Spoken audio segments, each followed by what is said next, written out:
everybody. Oh yeah, welcome back to another hot episode, another hot installment of a very special podcast. And this is the podcast which we talk about all of your favorite TV series from yesteryear. Oh yeah. And then we discuss it over a glass of mimosas. And I'm your host, Patrick M. Dunn. And I'm joined here, as always, by my right hand, whoa man, gal pal supreme, Kat Halstead, the author. Welcome back, Kat. How are you? Hello. One of these days, you're going to be sick of over-pronunciating woman. I mean, it's almost time for a reboot. Maybe we'll reboot the intro.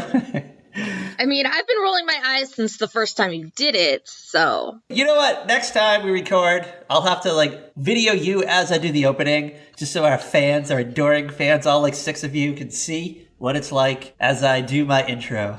As I sit here drinking my coffee, taking a bite of chocolate, and rolling my eyes at you. Could be worse, Kat Halstead, the author. Could be worse. That's true. That's part of why I'm taking a week off of TV. Yeah, she's done. Kat's decided to give up on television for 1 whole week, 7 days, just like the Craig David song. I don't know. We're what, day 2 into this? How far are we into this? Day 3. Day 3? I'm on day 3. Woke up in the middle of the night. I did not go on YouTube. I did not pull up Netflix and watch countless episodes of Heart of Dixie instead. I read a couple chapters of one of the novels I'm reading and then crawled back into bed just before the boyfriend was getting up for the day. So you mean you missed Dream Man himself in a G-string on Ellen yesterday? Dancing to Shake Your Tail Feather? Dude, that didn't happen. Oh, you thought it did for a hot second, though. You were like, what? I was like, what are you talking about? I was like, what repeat? I'm like, I know he's been on Ellen. And I'm like, what in the... Ooh, we just dropped another clue, maybe, to the identity of Dream Man. And for all you folks at home, if you haven't been following along, Kat Halstead has the hots for an actor, a very well-known actor who... what we know is that he owns 3 dogs. He has a new dog. Yes, there's 3 dogs right now. 3 dogs right now. He's been on a CW series and countless numbers of Hallmark shows. And he was on Ellen at least once, we know. Not in a G-string. Not in a G-string. Just in my fantasy world. No. Just in my fantasy world. Anyway, welcome to the show, Kat Halstead. What are we doing today? You're the one out here having fantasies about him. So because it's... Kat's on anti-TV this week. We decided to change things up. We decided to read a book. Take a look at a book. It's Read Rainbow time here at the podcast. Well, actually, we did the audiobook again because we still have audiobooks for the show. At least for 3 more after this, right? Yeah, there's only the first 6 are on audiobook and that's it. That's it. Then I don't know. We're gonna be forced to download the PDFs and read them. I wanted to sit down and read this fucking book series, and I dread the day. Unless, you know what? Maybe we could hire people with our Patreon money to do this, just do the rest of the series for us. Dude. Opportunity Corner, yes, subscribe to our Patreon. We have all kinds of hot stuff on there. It's the home of our Movie Night podcast, in which we watch classic movies from our youth and try to decide if they still hold up or not. And we also discuss Commercial Corner, our other side pod. And, I don't know, we have some other tricks up our sleeve, I think, right? Yes, we do. We're working on some things. If you're a Movie Night member, you get a seasonal trinket. Those will be coming out soon for the spring and summer seasons. Yeah, you'll actually get a prize from us. Homemade AVSP swag for our patrons. Pay-per-view level subscribers, right? It's Movie Night, I think. It's worth it, though. It's worth it. You get once a month. Once a month, you get a hot movie. We get some hot movies coming your way. All the hot movies. All the hot movies from yesteryear. So subscribe all the time. Tell your friends, tell your family, tell your coworkers, tell the lady down the street who's really into cinema. Just tell the random person you meet while walking your dog. Yeah, you know what? Maybe we'll send you our business cards. You can distribute them at work like you own the joint. What are we doing? Because we've been talking about this for a few minutes and we haven't even gotten into it. Oh my gosh. Okay, today we dove back into our favorite ridiculous soapy teenage world of Sweet Valley High. Oh yeah, book 3, baby. Book 3, Playing with Fire from 1983. I think they've all been from 1983 so far. I mean, that's because there's a book coming out every month or something like that, or 2 books. Yeah, it's like a comic book. They just always come out. You gotta keep up with them. Your fucking poor parents, those poor parents back in the day, Every month they had to go down to the bookstore and buy yet another installment of Jessica and Elizabeth Wakefield. Yeah. But- I mean, so like by the time I discovered the series, there was like just a row of these babies. Oh. Maybe 2 rows in the library, and it was just fucking fantastic. Yeah, we're probably up into like the 60s by the time that you realized this book series was out. Like book 62 just dropped the day you discovered it. Oh, what a time. What a time to be alive. And then, so Francine Pascal, she created the series. She delegated the work to her fathom of writers. Yeah, so like originally, Francine Pascal envisioned it as a daily soap opera. Yeah, so like she tried to sell it to the networks and they didn't bite, but she like knew there was something here and sold it as a book series instead. And then a team of ghostwriters wrote the actual Sweet Valley High books, the Sweet Valley Twin books, the Sweet Valley Unicorn Club, the Sweet Valley Unicorn Club Senior Year, Sweet Valley University, all of those, because like I am honestly sure there's like Sweet Valley Kids, I think too. There's so many drop points for Sweet Valley to come in, but Sweet Valley High is of course the OG. And then a while ago, I want to say 10 years, I could be off, it could be 11, it could be 12 at this point, Francine Pascal actually wrote an update to Sweet Valley called Sweet Valley Confidential that took 10 years after the high school graduation. Ooga. And then she wrote a series of little novellas that continued on after that you could only get on Kindle form. And then in the mid-2000s, like 2005, 6, 7, 8-ish, they updated the original series to modernize them, and they included like references to YouTube and cell phones and MP3s, so they widely updated the series. Yeah. I'm going to tell you this. When I was reading Sweet Valley Confidential, the weirdest thing for me was hearing Elizabeth Wakefield was listening to Beyonce and the description of Beyonce's music. And I was just like, I would believe Jessica listening to Beyonce, not Elizabeth, and I don't know why. In the original series, they don't really make reference to actual musicians of the time. They make up band names, don't they? Yeah, because the band in this is the Droids in this book that we read today. They're like the hottest band they're the it band of the moment. Well, they're like a local band with high school members in it. Yeah, do you think the Droids made it out of Sweet Valley and into the real world? Maybe they were on MTV like 1986-ish. Do you think that happened? Do you think they made it? One can only hope. One can only hope. Are the Droids ever referenced again in the pantheon of books that followed? I think so because, like I said, they are a group of high school students. In fact, I'm pretty sure they're the band that was playing the dance where Elizabeth got Jessica pushed into the pool. Oh, in book 1, Double Love. Mm-hmm. Double Love. Okay, all right. I wasn't paying attention to the band name. The only reason it stuck out with me for book 3, Playing with Fire, was they just kept referencing the band for some reason. Mm-hmm. I don't know why. They were talking about if the singer or something was the most handsomest rock star there was. Then there was the manager with like the red leather pants, and I was like, whoa! Like they're really going into detail of the band and the band associates. So what I think is really funny about the audiobooks is they're abridged and what they choose to focus on for some of these. Yes, because originally OG they have to fit this on a cassette tape. Yeah, and I think if you read the whole book, it'd be way too long to fit onto one cassette tape. One side, side A and side B. So they have to kind of cut it down. I think it's like 20-ish minutes a side, because there's definitely like an end point. Yeah, something like that. When you're listening to it on YouTube, about halfway through, like 20-something minutes in, it sounds like it stops, and you think there's something wrong with the recording. Mm-hmm. And then you realize, they just had to flip the tape over to conclude it. Yeah, it's like, this is where they're flipping over the tape, just like you would if you actually listen to a cassette. I don't have any cassettes anymore. I mean, my car has a cassette player. Ooh, it does? But I have, it also has a CD player. My car's not, that old, man. Hold on. I got some Bruce Springsteen tapes. I'm going to send some to you so you can listen to The River on cassette tape and tell me what it sounds like. Well, you know what what I do is I have the, cord tape, where you put the tape in and has the AUX cord, so I can plug my phone in. Yeah, you can listen to Spotify if you want. Yeah, how do you think I've listened to episodes of TV shows while driving to work? I was going to ask you. And hold on, this is a good segue because I wanted to paint a picture of 1983. We've already talked about in previous episodes of doing Sweet Valley High, the hot books of the year. But do you want to do the year-end hot singles of 1983? Sure. All right, so I was going to originally do top 5, but 6 and 7 were just hot hits.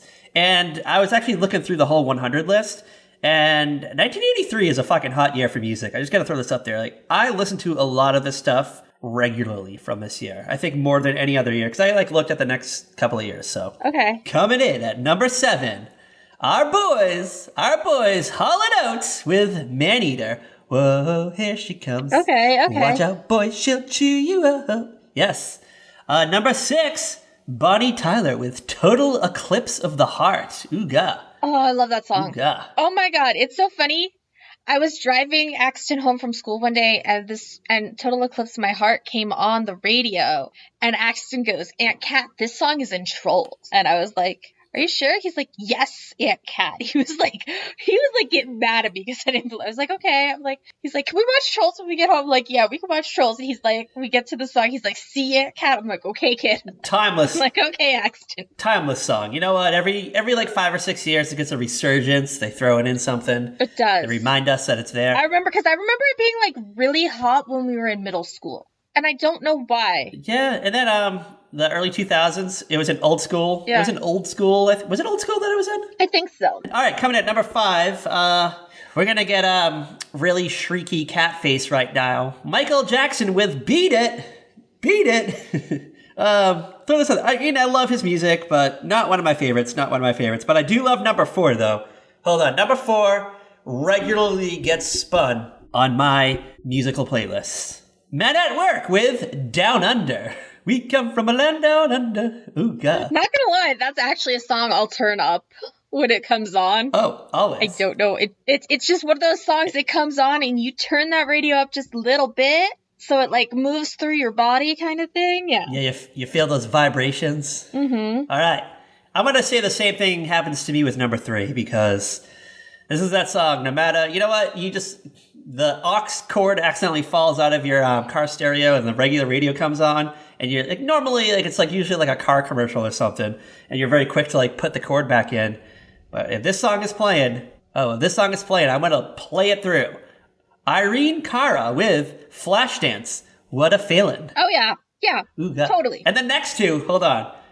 The top 2, I am surprised at the order of this. I am just like, my mind is blown because I feel like number 2 would have been number 1, but it's not. But hold on. Number 2, Michael Jackson makes a second appearance with Billie Jean. And number 1, any guesses of number 1? Nope. The Police with "Every Breath You Take." Wow. Every Breath You Take. Year-end hot single beat out Billie Jean. Does that surprise you? That wildly surprised me. Hey, Patrick, hold on. I have breaking news that's going to blow your mind. Ooh, what is it? Okay. On July 1st, 2020, Netflix is releasing brand new episodes of Unsolved Mysteries. Dun, dun, dun. Is this just in? Like, I just got a tweet about it. All right, well, this episode will air in like September, so this will be old news for all y'all. This will be old news, but it's breaking news as we record this. All right, you ready for some runner-ups, some hot runner-ups? Yeah, let's hear some hot runner-ups. All right, coming in at number 15, Donna Summer. She works hard for the money. Yeah. She works hard for the money. All right, coming in at number 24, Toto with "Africa." Dun, dun, dun, dun, dun, dun, dun. I jam out to that song really hard. Oh, yeah, of course you do. Coming in at number 28, Styx with "Mr. Roboto, Dome Yamagato." Okay. And number 41, this actually surprised me, coming in at 41, Prince with "1999." Really? 41? Yeah, it's such like a pivotal song for the rest of the 16 years that ensued. I mean, maybe it depends on when it came out. Yeah, I guess so. Because if it came out, like, towards the end of the year, it might not have gotten, like, as high. Well, let's figure it out. Let's figure out the, It came out in September. Okay. Yeah, you know what? Maybe this came out in like June. Maybe it would have been a little more higher, a little ranked higher. Yeah. Maybe the Police usurped Prince because, "Every Breath You Take" was just such a catchy song, I guess. I want to throw this out there. It's not one of my most favorite Police songs. It is what it is. I feel like I don't have, like, a major feeling one way or the other. I'm more of like a Roxanne hoe. I don't know. I'm like more into Roxanne because of. Have you ever played the Roxanne game? No, what's the Roxanne game? All right, it's a famous drinking game. So there's Team Roxanne and there's Team Red Light. So whenever they say Roxanne, that team has to take a drink, a sip of their drink, and then whenever someone says Red Light, someone takes a sip of their drink on that team, and you gotta whoever's standing at the end is the winner. And they say Roxanne and Red Light a lot of times in that song. Okay. A lot of times. I'm going to throw this out there. I've never made it through the whole song. Call me a lightweight. Call me a lightweight. I mean, I guess it depends on what you're drinking, though, too. That is true. Usually we just do like a bear. Like you have get 4 or 5 bears on standby. But there's a lot of sipping going on though in that song because there's a point where they just say Roxanne and Red Light simultaneously for like 30 seconds near the end. Oh, jeez. Next time you're at a family party and you guys are just like, you know what, bear pong, you guys are tired of bear pong, just be like, hey guys, we're going to play the... No, remember, my family doesn't drink. All right, the next time, I don't know, you're at a college bar, Kat, for some reason, wants to go to the local college bar, be like, hey, want to play Roxanne? First, you're going to have to explain to them what Roxanne is. Do you know how much it kills me when I make, like, a 90s TV reference and they go, who? Yeah, you talk about Kramer, and they're like, who? I remember when poor Luke Perry passed away, the girls at work go, who? And I'm like, Archie's dad on Riverdale. And they're like, oh. And I'm like, oh my God. What a time. What a time to be alive. All right. Sweet Valley High. You ready to see if Jessica can play Bruce Patman's game and win? Are you ready? Yes. All right. So coming off the last 2 installments of Sweet Valley High. So book 1 was Double Love. Book 2 was Secrets. Balls to the wall drama. Would you say balls to the wall drama in those 2 books? Oh, yeah. There's always drama in Sweet Valley High. I will say, though, Playing with Fire is... It's not that exciting. I'm going to say it's kind of like you know what? It's like we're post sweeps. Yeah. And they just got to throw out like a random story. But, you know, there's a good message. It's not as dramatic as previous installments. I'm just going to throw this up there. I actually fell asleep midway. Really? I was going to go back and listen to like what happened in between. I was like, you know what? Forget it. I feel like I didn't miss anything. Yeah, there's probably like 10 minutes that I missed. It's a pretty basic story. Like, okay, so whatever happened at the end of the last book, we thought this was going to be an Enid-focused book, and it wasn't. So I was happy about that. She's not even in it. At least not in the audiobook. I don't know if she had a sad storyline. Instead, we're introduced to Robin, the quote-unquote, like, heavy girl of Sweet Valley High. Oh my God, that was so awkward. I remember reading books with Robin as a teenager, and here's the thing. I was not a skinny girl. I'm still not a skinny girl. I got my curves. And those always... Like, the way they described Robin, it always sounded like she was just, like, a little plump. Not, like, obese, but, like, the way Jessica, like, makes it sound is, like, this girl weighs, like, 300 pounds and thinks she can be, like, at the top of the pyramid on the for the cheerleaders. Jessica just drags poor Robin through the coals because, you know, she's not as skinny as her and her twin sister and all her gal pals. But just the adjectives, yeah. I don't know if this is in like the 2000s version, but just the adjectives they use in the 1983 version are just cringeworthy. And oh yeah, Bruce Patman's like Bruce Patman. It's not like he's Pac-Man. Patman. He's Patman. Patman. Oh my goodness. My impression of Bruce Patman in this episode, and it kind of like dawned on me as I was listening to it. I think that Bruce Patman grows up to be Charlie Harper from 2.5 Men.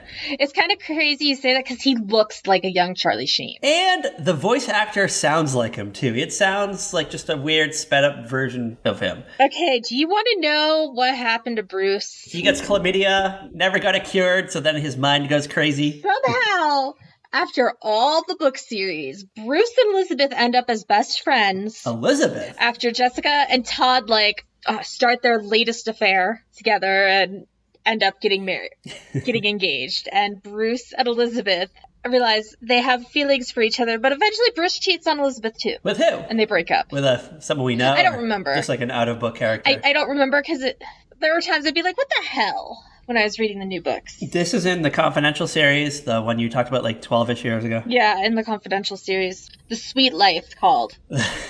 Not with Zach and Cody, but the Sweet Life of Sweet Valley High. Yeah. I love it. I stand. Let's... All right. Yeah, I'm pretty sure I still have those books on Amazon.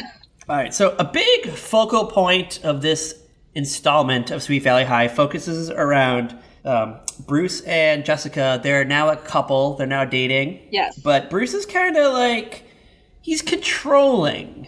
He's very in power. He has a power over Jessica, and Jessica just kind of obliges to his wishes. Yeah, like... No matter what he says. Jess wants, title, basically, of being Bruce's girlfriend. Oh, because he's the most eligible bachelor in of all of Sweet Valley High, right? He's the it guy. Because he's single, and... He's hot. Attractive, and he's rich. He looks like a young Charlie Sheen. He's got what's he drive, a Porsche? Yeah. Convertible? It's got the license plate 1 Bruce 1. Yes. And he just, you know what? Going up with him on the bluffs, the Sweet Valley High bluffs, you can get to second base with him. He'll pop off your, actually, no, it's at a pool party, right? He takes Jessica to a pool party, and Yeah, they're at a pool party. He unties her bikini top. There's always a pool party, but there's always a beach party. There's always a party. It's like... Okay, it's like what we talked about the OC and Gossip Girl. There's always a freaking party. A cotillion, a gala. Yeah, there's always like some big party that they're going to. Like, I don't think there were this many parties when I was in high school, but I also was not the kind of person who went to those. I have a hot question parties. for you. I have a hot question. Yeah. In regards to the series, do they ever have a Sadie Hawkins dance at Sweet Valley High? I think so. Okay. I don't know. I can just picture the wild insanity that ensued at a Sweet Valley Sadie Hawkins dance. For those listening at home who are not familiar, Sadie Hawkins dance is when the girls ask the guys to be their dates, right? Very prominent Midwest type thing. Okay. Wild times. Have you ever watched the show Community? They had a Sophie B. Hawkins dance. It was great. I loved it. No, I've only seen like one episode, and that's it. Great times. Great times to be alive. All right. So you want to get into the meat and bones of the episode of Sweet Valley High, or issue, or book, or whatever you want to call it? I mean, it's book number 3. Like book 3. Let's see what's happening. Oh yeah, so Jess wants Bruce, and she's finally like getting his attention, and they start dating, and he's down to get whatever he's gonna get from Jessica, and I'm pretty sure it's implied that they do more than kiss. But I don't know exactly how far it is. Well, they used a lot of really weird adjectives. They were deeply, passionately kissing in the pool. Yeah. And Bruce Patman untying. Is it just the way I say it? Yes. All right. So Bruce Patman. I'll say it really quick. Bruce Patman unties Jessica's bikini top. So you know at least he's touching boobs. And I think they even say the word breasts in the book somewhere. Yeah. I was like, whoa, what's happening here? Yeah, I was a little like, whoa, I don't remember stuff like this happening. Yeah, we got some PG-13 stuff here going on. So, parents, you better hide this book. I don't know if it happens in the other books. I remember reading, I think it was after this book, I think they really toned down a lot of the sexual stuff. Am I being wrong here? No, I'm pretty sure they toned it down. Like, I'm sure there was still, like, implications, but nowhere near. He took off her bikini top. Yeah, I think that's probably the most scandalous thing that's ever been written in this book series. Well, actually, I don't know. Enid being on Benny's. Oh, God, fucking Enid. That might be a close second. Shout out to book 2, Secrets, about Enid, who gets hooked on drugs. Oh my God, fucking Enid. All right, yeah, so Bruce is kind of like... Fuck you, Enid. Bruce is just on a conquest. He just wants to basically fuck as many girls as he can at Sweet Valley High. And I think from what I've gathered, just from the way they talk about it, his success rate is good. He has a good success rate. And Jessica is kind of like his unicorn, right? Jessica's the unicorn, virginal. I feel like she can't because she's pretty easy to get. You know? Like, she wants Bruce, so if he wants to get her, he can get her. You know what I mean? Yeah, she's had her eyes on Bruce for at least the last 2 books. So. But there is, like, a status that Jessica has that other girls don't exactly have. for some reason. Well, she is the queen bee of the school, right? She's the top of the cheerleader chain pyramid. I would say, like, there's probably, like, really two queen bees. And it's kind of like, even though they're best friends, they're definitely, like, vying for that title. And that would be Jess and Lila. Okay. They're like the Kelly and Brenda of the book series. They're friends, but they're also enemies. Yeah. Unknowingly to each other. Yes. They're secretly, like, fucking around with each other. Yeah. Trying to usurp each other's status points. I guess that's the word I'm looking for. So, yeah, Jess, like, there's a dance, and Winston became the king of dance, and Jess Hold on, it's not just a dance, it's a dance contest. But Jess has to go with Winston, and she can't go with, like, whoever she wants, because he's the king, and she's the queen, and I'm sitting here like, what is this bullshit? So, alright, in the last book, Winston Egbert and Jessica Wakefield, by some weird shitty prank that Elizabeth pulled. Yes. They're crowned the king and queen, right? Is that what happened? Yeah. So then they have to go to this, like, dance contest thing together. Which, I'm sorry, what? How long has it been? Like, it's been a week, is what I'm gathering in... Yeah, it's probably been, like, a week. Time is meaningless in Sweet Valley, in all honesty. They live in a time vortex. Yeah. Time means nothing. So, they're at the dance, and Jess, basically ditches him for Bruce, because that's who she wants to be with. I mean, it makes sense. Yeah. Do we have an artist conception of what Winston Egbert looks like? Because I really... Oh my god, I really want to know, like, what he looks like. I just need, like, I'm gonna text you one right now. Alright, because this is new to me. I never watched the Sweet Valley High TV series that was on for, like a year or two back in the day? It was on for 3 seasons. 3 seasons of this. Ugh. Okay. Wow.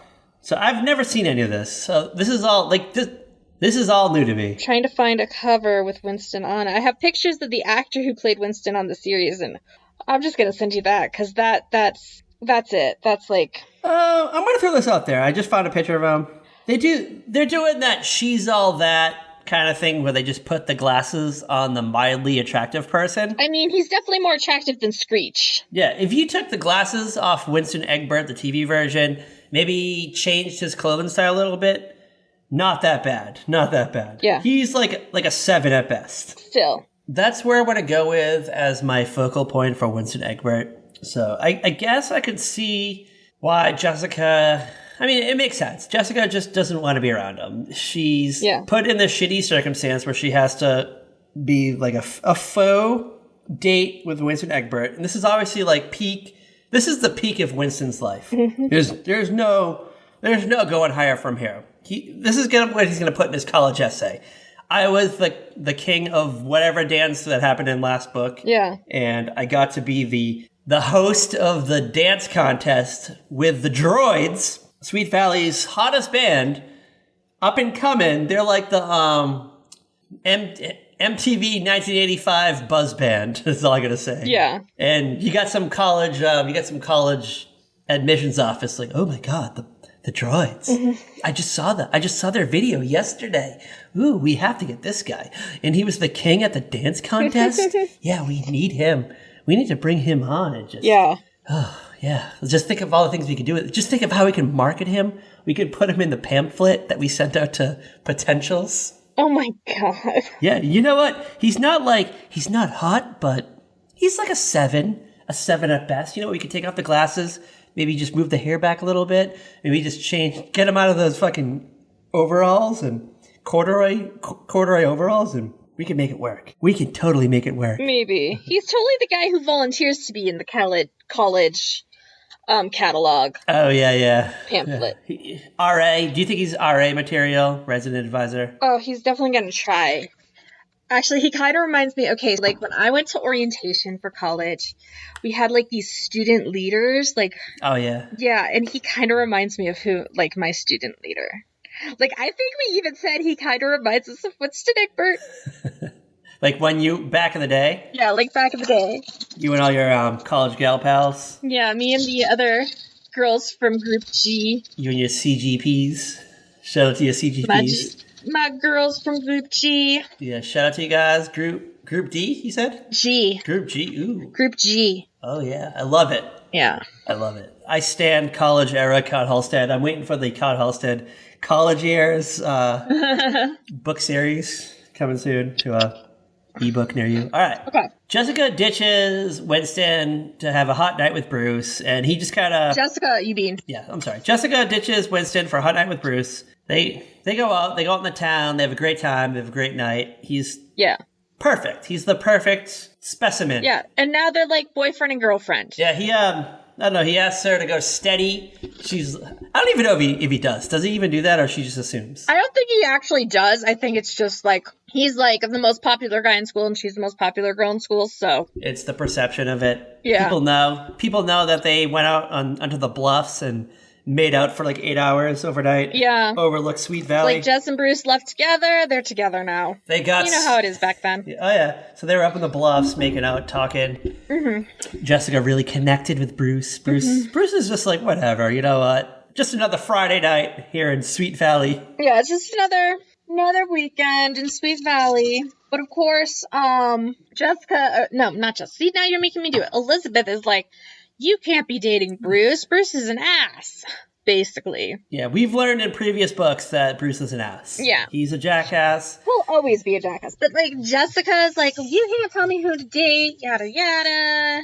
You know, and Elizabeth is like, but he's treating you so badly. You're, like, at his beck and call. Because, like, Jessica will wait around for him to call. She doesn't do this with, like, any other guy. She just, like, waits around for Bruce, though. Yeah, like, like, all her friends are like, hey, we're gonna go down to the pizza place. Mm-hmm. We're gonna play some Ms. Pac-Man. We're gonna eat some pepperoni pizza and drink some sodas.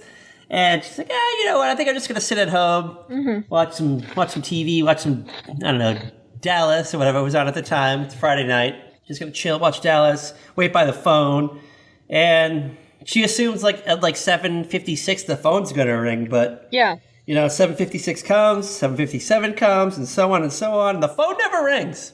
She waits the whole night. Mm-hmm. Elizabeth sees this. Elizabeth stayed home. You know, her and Todd Wilkins. Yeah, they're all watching Dallas together, or Dynasty, or whatever glammy, ridiculous mess they could watch in 1983. Her and Todd, you know, they were probably in the other room or in the same room. Part of the same room watching Dallas because, you know what, that was a thing. Elizabeth is just watching Jessica. You know what, the phone probably rang and she like answered on the first ring. She's like, hello, Wakefield residents. And it was probably like, it was the neighbor looking for the mom or something. Yeah. She wanted to talk to the mom. And this is like call waiting or anything. So she's like, Mom, hurry up and get on the phone. Bruce Batman's going to call. Yeah. And she's like, oh, we're trying to figure out our weekend plans. We're going to go garage sailing tomorrow. We're going to go thrift shopping. We had this whole hot day planned. And she's like, just walk next door and figure it out. Jesus Christ, Mom. Like, Bruce Batman, he's out there. He's out there and he's ready to call me. And he's ready for the next step of our relationship. Elizabeth is like, oh my God. This bitch. Like, this, like, you know what? We share the same DNA, but I can't with this bitch. It's like literally what was like going through her head. And even like Todd saw it too. Todd's like, yeah, you know what? Bruce Patman, like I've been to parties with Bruce Patman. Bruce Patman's the guy. He drinks like 6 or 7 beers. He gets trashed. He gets a fucking hard on. And then whatever female just happens to be in the room, like that's his conquest for the night. And they have this great night. They have this fun night. They get all fucking like 8 inches to Bruce Patman.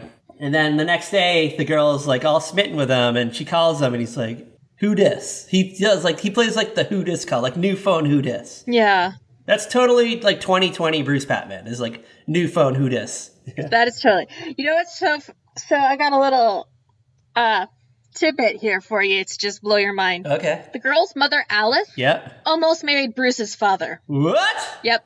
Was there a Sweet Valley divorce? No, they didn't get married. They almost got married. Like, there's several book series where they go into... There's 2 where they go through the Wakefield lineage. Okay. Like, they go back, like, 5 generations. There's, like, the Wakefield Saga or the and Legacy or something. And then there's one for the Fowler family, which is Lila's family. And then one for the Patman family. So it's like you get these, like, random historical drop-ins of like their family lives before they become the Sweet Valley families. I love how they just paint these guys as this like royal heritage. It's like the Patmans, the Wakefields, The other family you just said. Oh, I love it. I mean, Jess and Elizabeth are not the first set of twins in the Wakefield family. Whoa.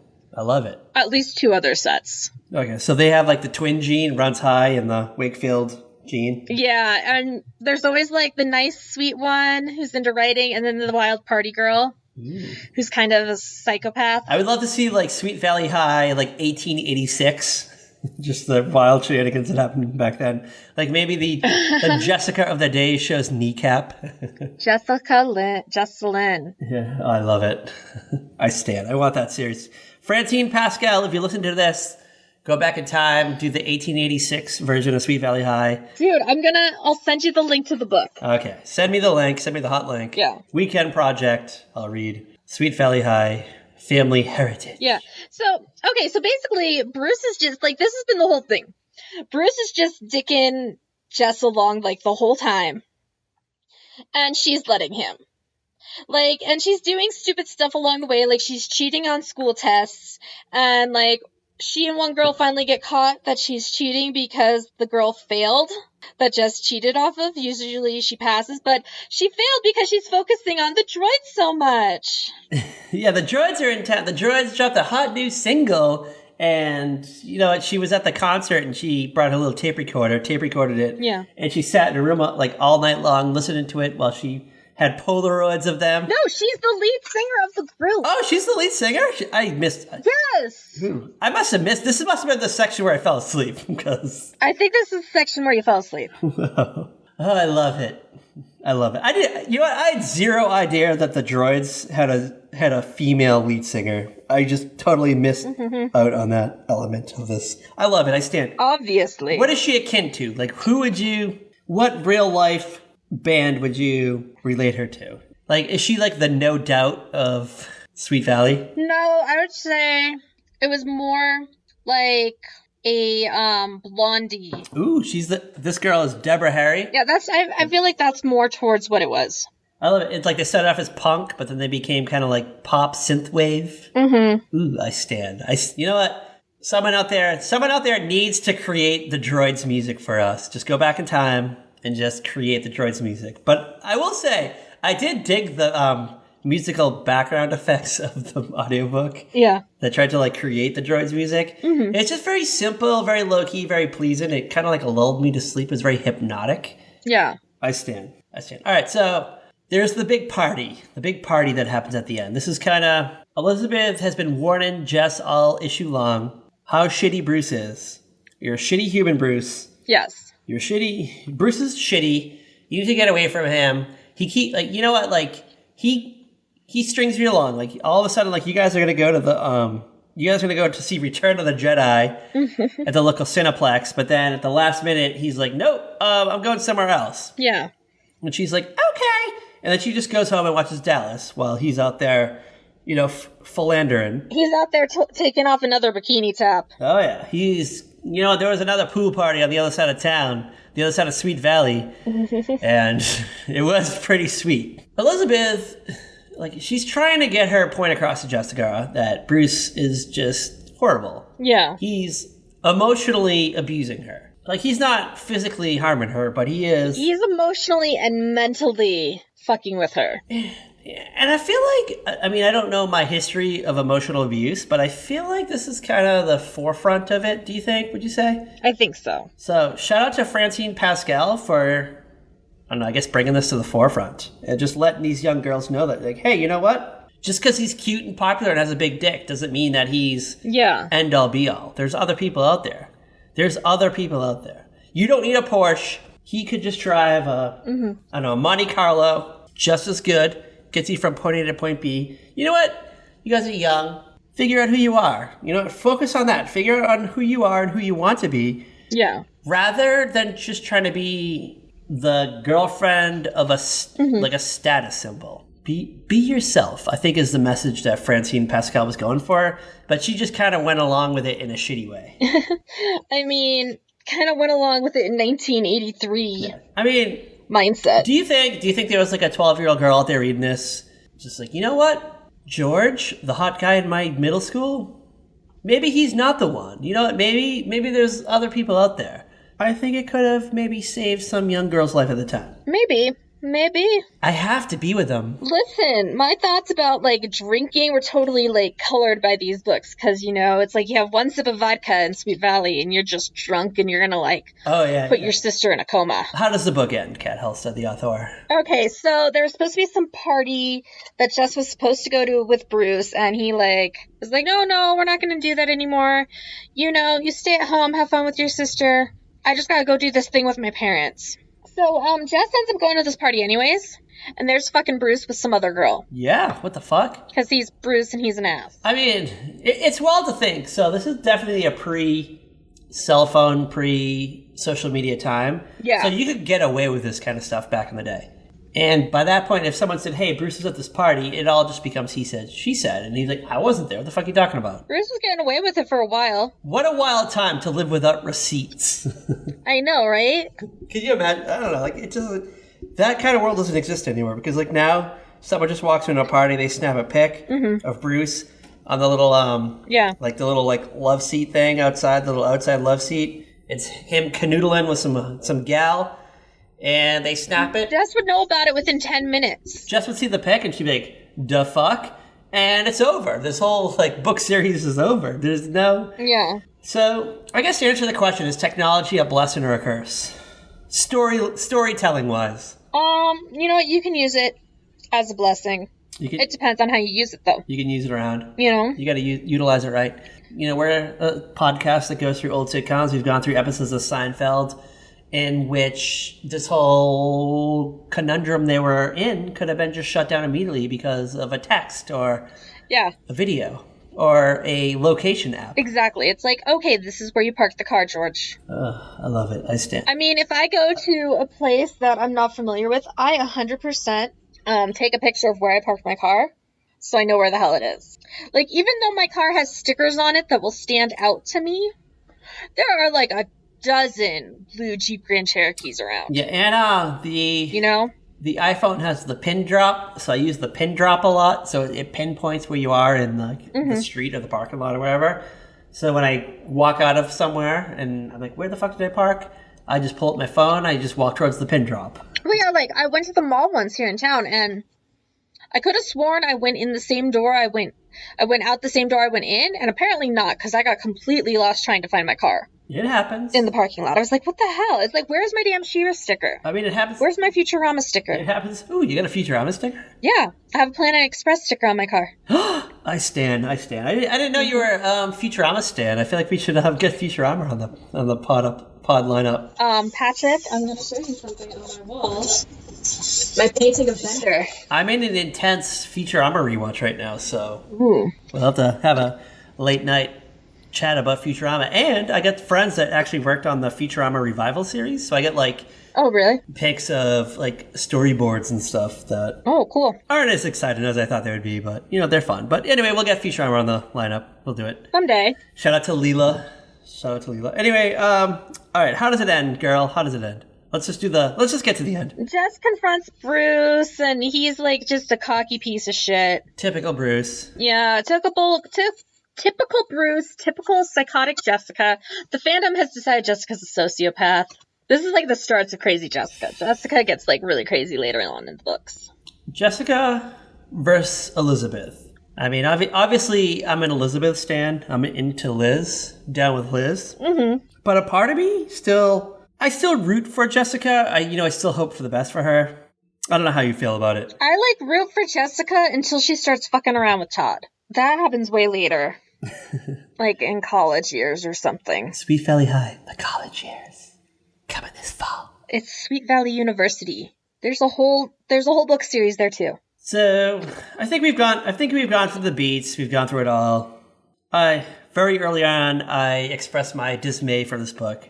I just found it rather boring. And I would say on a scale out of 1 out of 5 untied bikini tops, I'm gonna give this a 1. I'm gonna give this a 1. You're gonna give it a 1? Yeah, it just didn't. This book just didn't do it for me. I mean, I had a few problems with like Elizabeth slut shaming Jess. Maybe I fell asleep, but do you want to get into that? Because like I think I kind of missed that. I don't don't really know exactly. There's just like this weird like plot where Jess is cheating off the one girl because she's spending so much time with Bruce, and she's also being a bitch to Robin, mentioning how like fat she is every time she sees her. Okay, yeah, it's weird. It's hard. I don't know. I just thought this was. It's not the strongest of the Sweet Valley books. No, like book 1 came out strong. Book 2 even was like pretty cool. Like we got like a fun like drug adventure with Enid. Yeah. And then we just like come to like book 3, and it's just like, yeah, they could have done better. I don't know. They wanted to keep the momentum up. I don't know what book 4 is. I don't know off the top of my head. Like this like Playing with Fire just kind of like killed the franchise for me. Like it just made me like not want to go forward, because I was like pro the series, and I was just like, like. Are there duds? Are there, like, significant duds in the series? I think you're going to have some that you connect with more than others, depending on who's the focus of the book. Like, I feel like Bruce Patman's just a shitty focal point, though. Yeah, Bruce is an ass, so. And we don't really get a lot of the other tertiary characters that are part of this world. Mm-hmm. It's just kind of, like, focused on a smaller group of people.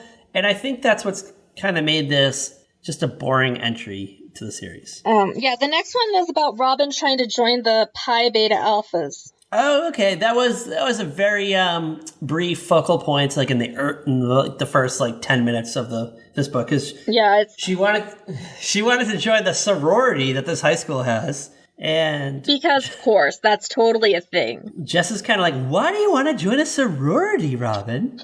Why would you want to? And she's just like, why do you want to be one of us? I'm going to say, I was really sad when I got to high school and there were no sororities. Sweet Valley High, I think we talked about this in a previous episode, but it wrongly portrayed my interpretation of high school, because I went into high school thinking things are going to be a certain way, not just because of Sweet Valley High, but other shows like Saved by the Bell or 90210. Yeah. Like, you thought this is what high school was going to be like, and it was far from it, far removed. Yeah. Now, I want to hear your scale. I want to hear your rating. 1 out of 5 untied bikini tops. How many untied bikini tops would you give Playing with Fire? I'm going to give it a 2. Ooh, okay. I see it. I went extreme with 1. I just thought it was boring. Yeah. I could see this being like book 8, maybe, but book 3, like, you're trying to get people into the series. Mm-hmm. Well, I just have a boring one. Yeah. Like, it had a good message. Like, the message was there. But just the way it was executed kind of sucked. Just missed the ball. Can we talk about the book cover real quick, though, before we go? Yeah, let's talk about the book cover. All right, so the book cover has Bruce and Jessica, at least in the original 1983 version. Yeah. It looks like Bruce is strangling Jessica, and then she just gently has her arms on his arm muscles. Yeah. It's that, like, grip pose that guys do. Ugh. Such a turnoff. All right. Such a turnoff. I'm excited for next week. I don't know about you. We're going into new territory. Oh my gosh, what are we even doing? I don't remember anymore. Let me pull up the planner of delight. All right, we're going into a brave new territory. This is a show that's new to us. I've definitely seen episodes before, but I don't remember a single thing about them, except that Jerry O'Connell was on the show. And no, it's not Sliders. It is pre-Sliders. It's another show called My Secret Identity. Oh, okay. I was like, what is this? So, yeah, when I looked at my list the other day, I was like, what is this show? I don't remember it. Have you ever seen it? I think maybe, like, back in the day, like, because it was, like, in syndication, wasn't it? Yeah, like, I probably stumbled upon it. Yeah, it was Canadian. It originally aired from 1988 to 1991 on, like, Canadian television, and then they aired it. I guess they had enough episodes, so they brought it over to the U.S. in the early 90s, so it aired in syndication in the United States. So this is basically about Jerry O'Connell. He's like a teen, and he gets hit by a photon beam, causing him to develop superpowers. So he uses these abilities to fight crime and just solve weird criminal cases and stuff like that. But he has to hide these powers from his family and friends. So it's great. It's just kind of like an OG superhero show, but super low budget, and I have not seen it since, like, the early 90s, so I can't tell you if it holds up or not. I remember watching, like, the opening credits on YouTube or something once. Yeah, it's a wild, from what I remember, it's a wild show. Yeah. But, I don't know, I can't wait. So, next week, we're going to get into this hot world of My Secret Identity, and maybe we'll compare it to other superhero stories that are going on now. Like, who knows? Maybe we'll compare it to like the DC shows on the CW. Maybe we'll compare it to the MCU. Let's get ready. I just remember him like floating. Like, he used to just like float like in his bedroom. So it's kind of like an Alex Max sort of thing. Kinda, yeah. He's like a preteen-ish age, and he has superpowers, and people are after him, but Ooga. Shout out to him. All right. With that said, Kat Elstad, the author, where can you follow us? You can follow us on Twitter at Very Podcast, Facebook, Instagram, Tumblr at A Very Special Podcast. You can find us on YouTube, Patreon, Spotify, iTunes, pretty much anywhere you can find podcasts, iHeartRadio. So follow us and enjoy. And as always, girl, bye. Watch the skies for the planes that fly over Sweet Valley with their chemtrails to just brainwash all these people.